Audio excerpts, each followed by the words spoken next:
Hello and welcome to this third part, which is called Lessons for Economics. And in this section, I'm going to briefly discuss the lessons we can deduce from the COVID crisis and the lockdown for the economics profession and economic analysis. One of the main aspects of this crisis is the fact that it involves multiple dimensions, unlike many previous crises. This COVID lockdown is, on the one hand, a massive supply shock to the economies, combined with a massive demand shock, a trade balance shock, pressures on external financing of the economies, pressures on domestic financing of the economies, of particularly firms and households. It also involves an oil shock, and it has exacerbated inequality and poverty across the world. And therefore, we have many lessons to deduce from this from this crisis for the economics profession and for economic analysis. And as I've said, this is what I'm going to briefly talk about today. The first lesson that we can deduce is the importance of doing open economy macroeconomics. And of course, one of the main aspects in this sense is the importance of the nominal exchange rate for an economy, and the possibility of sustained under or overvaluations of real exchange rates. And this is mainly related to the fact that the crisis has triggered massive capital outflows, which take the form of portfolio flows to bonds or equity. It has actually reduced cross-border lending as country risk has increased for many developing economies.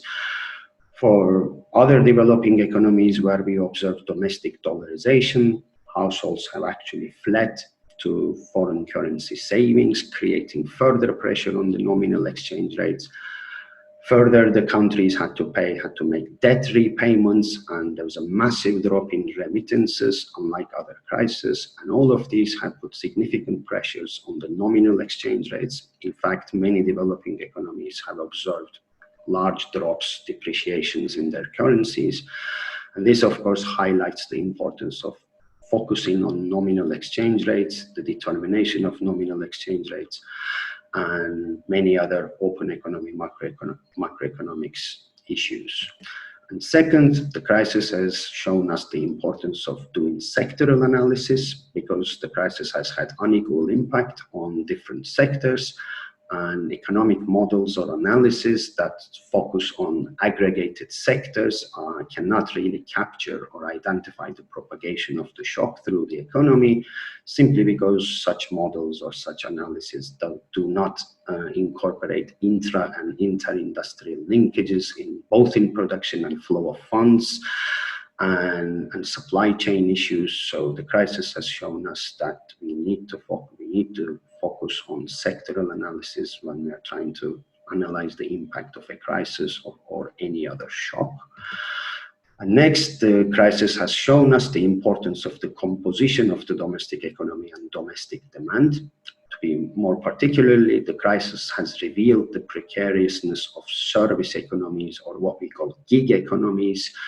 And therefore, it has shown us that the composition of domestic demand, or rather the volume of industrial imports, can be seen as a vulnerability indicator, because shutting down economies are particularly detrimental for service economies.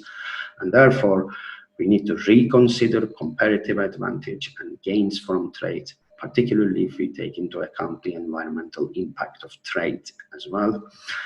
And next, the crisis has shown us the importance of focusing on differentiated households and inequality, mainly because the crisis has had very different impacts on different households. And again, as before, aggregated analysis based on an aggregate household sector are far from capturing the impact of the crisis. And in order to have a proper analysis, we have to distinguish between households with savings or without savings, or households working in industry, households working in services, and etc. And next, the crisis has shown us the importance of debt and the importance of coordination between monetary and fiscal policy, because as we have seen, the stock of existing debt plays a major role in the propagation of the crisis. So any analysis that neglects debt accumulation, either by firms or households, must be outright dismissed, because they're not suitable for this sort of analysis.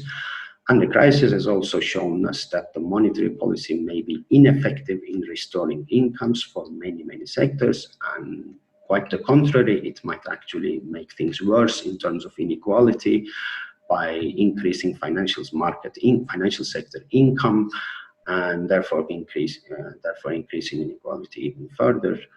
And one other aspect is that the crisis has shown us that there's too much fear mongering on public debt. We have seen that the public sector has plenty of space for expansion, and the monetization of public debt does not necessarily lead to inflation or hyperinflation.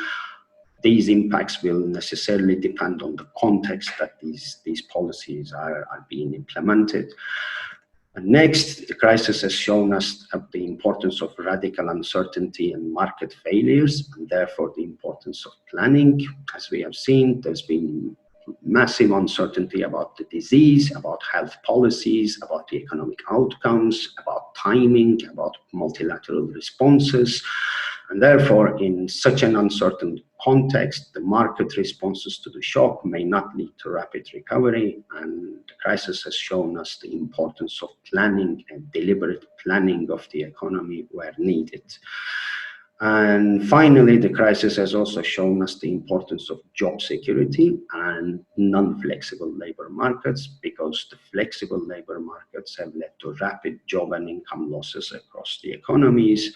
And what I mean by flexible labor markets is zero-hour contracts, regulations that ease firing. All these policies have led to sharp increases in unemployment in some sectors, which have triggered large negative multiplier effects and collapsing aggregate demand in the absence of government policies.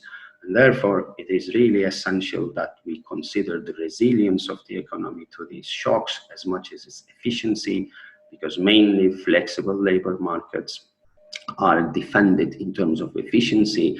But as I've said, what is also important is also the resilience of the economy to any shock as much as its efficiency.